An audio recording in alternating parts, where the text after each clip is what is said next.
At the height of the epidemic, some 2,800 U.S. military personnel were deployed to West Africa to help contain the deadly virus that has so far claimed more than 9,000 lives in Guinea, Sierra Leone, and Liberia.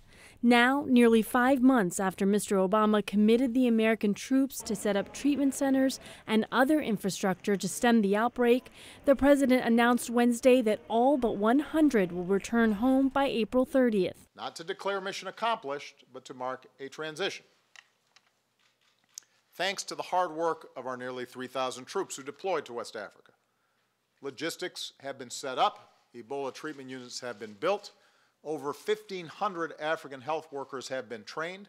Flanked by healthcare workers, members of the U.S. military, and Ebola survivors, President Obama thanked those on the front lines of the fight and emphasized that while the United States is winding down its military response, it is expanding its civilian response.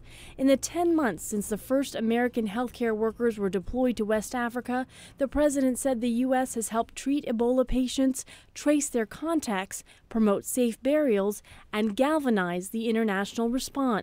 He said the number of new cases in the region has gone from nearly 1,000 a week in October to roughly 150 per week today.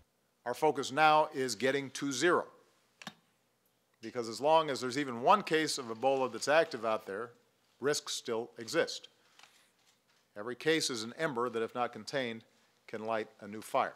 It's a message reinforced this week by United Nations Special Envoy on Ebola, while referring to a recent uptick of new cases in Guinea. The outbreak still presents a grave threat, and we really hope that there will be no complacency among anybody involved in the response. Nabarro says that in addition to getting the number of cases and transmissions to zero, affected countries will also have to focus on rebuilding their economies and their health systems.